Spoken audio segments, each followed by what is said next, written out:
ओम गुरुर्ब्रह्मा गुरुर्विष्णु गुरुर्देव महेश्वरः गुरुर्साक्षात् परम ब्रह्म तस्मै श्री गुरुवे नमः। आज भागवत की कथा बहुत अच्छा। कन्हैया जी की बंसी की धुनी, बंसी की कथा। एक बार आप भगवान की बांसुरी सुनेंगे ना तो घर में रहना कठिन हो जाता है।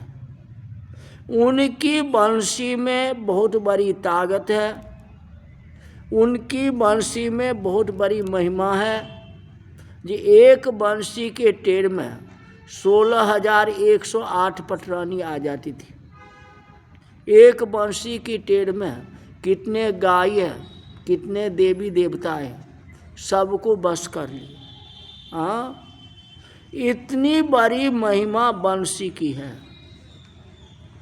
श्री कृष्ण मधुर बांसुरी जिसके कान में जाती है उसको जो लुभा लेते, ऐसी है मधुर ध्वनि बंसी की। कहते हैं यदन चरित्र लीला कर्ण पीयूष बेष्टुत सकुंड दंड विधौ उत द्वंद्व धर्मा विनष्टयः सपति गृह कुटुम्बं दीन मृतसिज दीना बह इव जिह्वा भिक्षु चर्चा चरन्ते। बड़े बड़े ज्ञानी संत ओमकार का ध्यान करते हैं, ओमकार को सुनते हैं, ओमकार का जाप करते हैं, प्रकाश में ब्रह्म का ध्यान करते हैं। कहते मैं ब्रह्म हूँ, निराकार ब्रह्म का चिंतन करते हैं।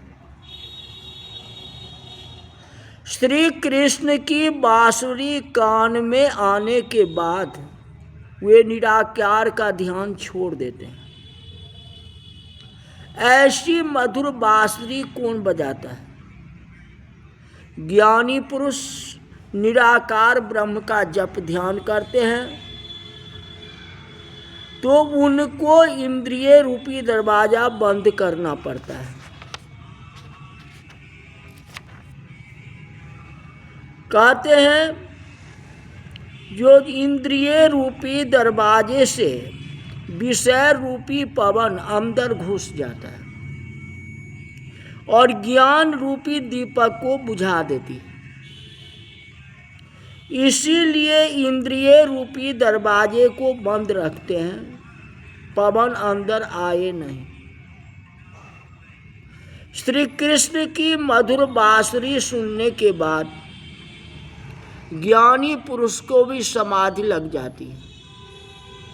ऐसी मधुर ध्वनि कहाँ से आती?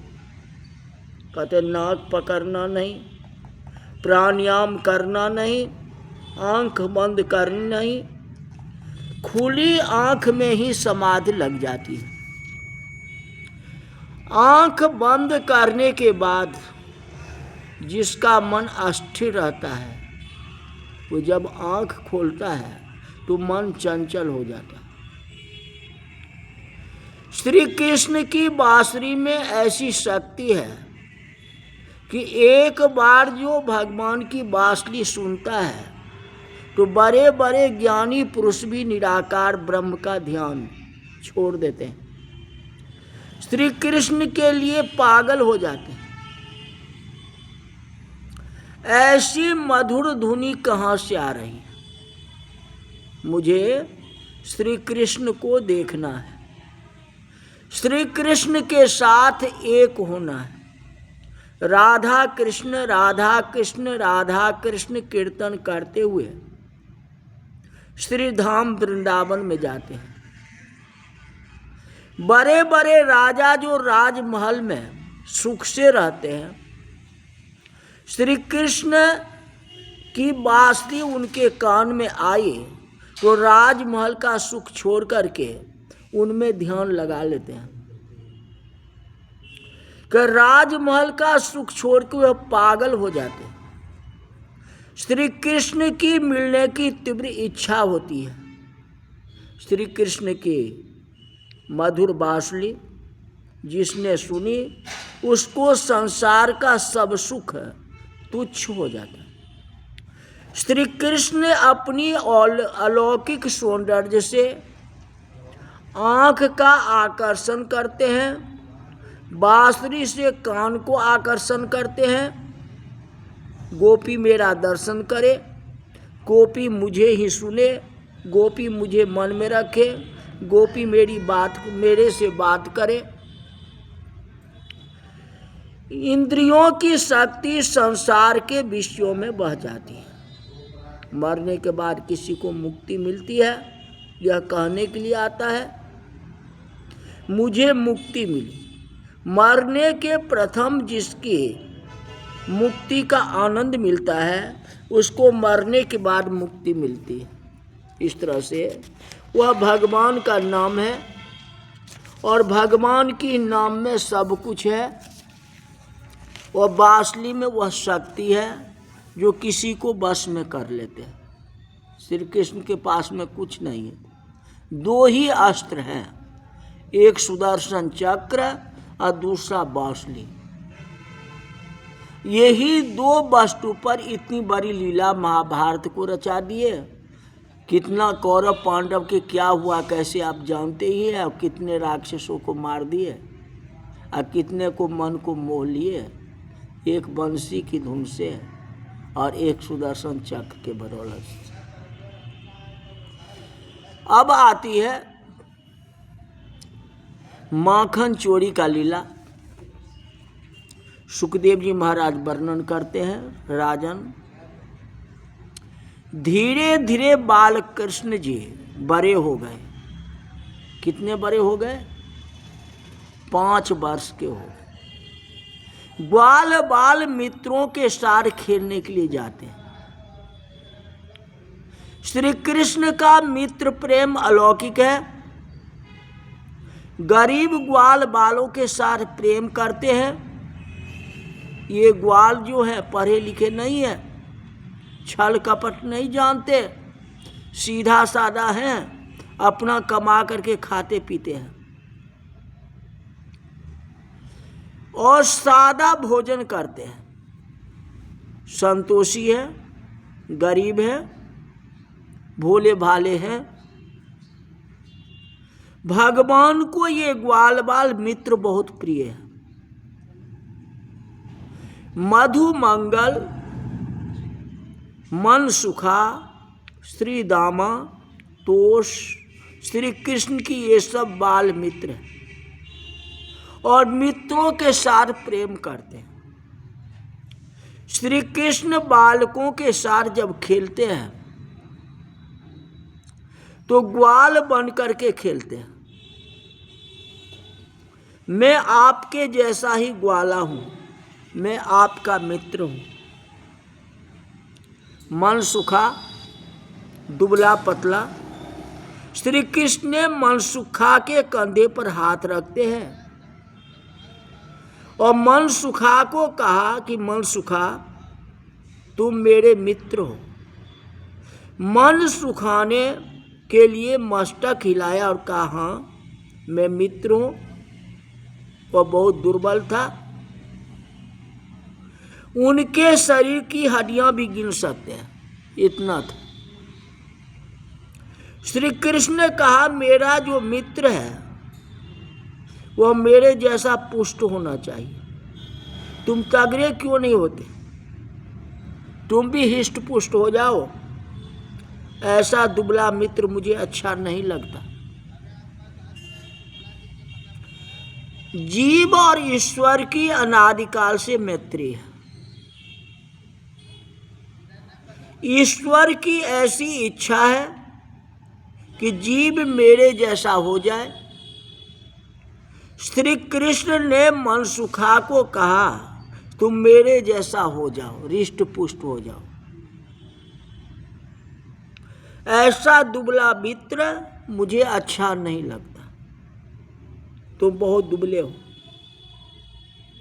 मनसुखा रोने लगा।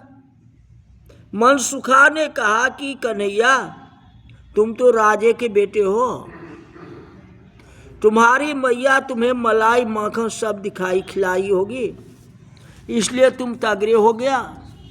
कन्हैया, मैं बहुत गरीब हूँ, मैंने कभी माखन खाया ही नहीं, आज तक कभी माखन खाया ही नहीं। मेरी माँ मुझे दूध भी नहीं देती है,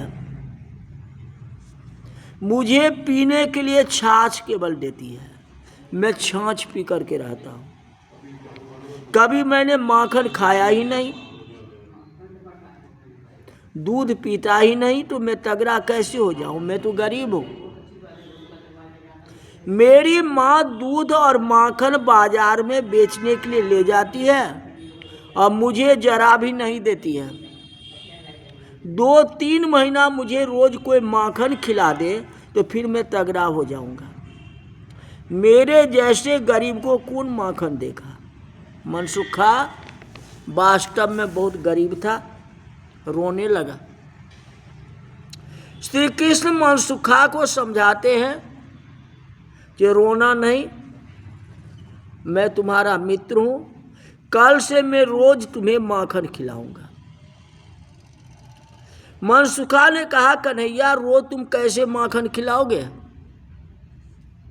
तुम राजा के बेटे हो, मैं जानता हूं, तुम महीने में 1 बार 2 बार या 3 बार मुझे अपने घर का माखन दो, ये तो मान सकता हूं, तुम रोज माखन कैसे दोगे। कहते तुम रोज अपने घर का माखन दोगे तो तुम्हारी मैया मारेगी, मैया को गुस्सा आ जाएगा, रोज तुम कैसे माखन दोगे, रोज देना ठीक नहीं है, महीने में 1-2 बार तुम दे दो तो ये ठीक है, क्योंकि तुम राजा हो, राजा के बच्चे हो। कन्हैया ने कहा कि अपने घर का माखन तुम्हें मैं देने वाला नहीं, मैं अपने घर का माखन नहीं दूंगा, मैं तो बाहर का कमा करके, बाहर से कमा करके मैं तुम्हें खिला दूंगा, घर का माखन कभी नहीं दूं। कन्हैया, तुम्हें कमाने आता है, कौन कहता है, मनसुखा कहते मुझे सब कुछ आता है। कन्हैया, तू कैसे कमाएगा, 5 बरस का है। श्री कृष्ण समझाते हैं कि मैं जानता हूं, हम सब लोग मिल करके एक मंडल चलाएंगे और एक मंडल बनाना है, मैं जानता हूं बहुत मिलेगा, सबको लाभ होगा, ऐसा एक मंडल बनाना है। कन्हैया, मंडल बनाना है तो मंडल का नाम क्या रखोगे, जो मंडल बनाओगे माने सभी बच्चे का समूह बनाओगे तो उसका नाम क्या रखोगे। श्री कृष्ण ने विचार करके कहा, जे बाल गोपाल चौर्ज विद्या प्रचार मंडल, विद्या प्रचार मंडल। कन्हैया, चौर्ज विद्या, देखो चोर विद्या कहते हैं, उसका चौर्ज कहा जाता है, चौर्ज विद्या प्रचार मंडल। हाँ, चोरी करने की विद्या, ये कमाने की बात नहीं हुई, चोरी करने की विद्या।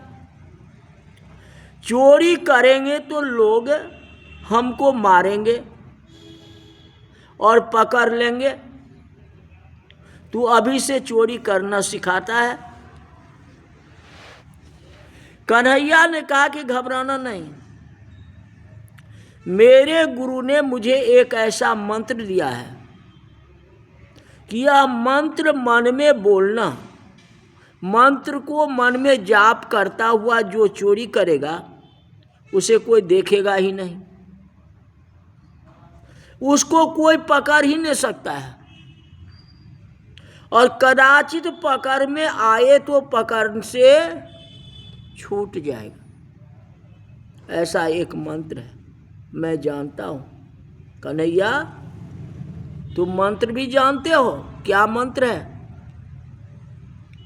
कन्हैया ने कहा मैं कान में ये मंत्र दूंगा और उस मंत्र को सीख लेना। अब मंत्र अगर सीख लोगे तो चोरी में भी पास हो जाओगे। बताओ, भगवान हो करके चोरी का बात बताते हैं, बतलाओ। लेकिन इसका आज से क्या होगा, आगे क्या बात है, ये बात आगे कल की कथा में बताएंगे। भगवान अपना लिए चोरी तो नहीं किए, किसी को खिलाए, मनसुखा को खिलाए न, करते थे चोरी भगवान ही। और चोरी करके किसी में बांट देना, चोर तो ऐसा होना चाहिए। अपना थोड़ा भी नहीं खाना, तो भगवान को कैसे दोष कैसे लगेगा? भगवान को कोई दोष नहीं लगा है। जो कथा कल स्पष्ट बताएंगे, अभी चलेगा 2-3 दिन तक कथा। बोल वृंदावन बिहारी लाल की जय।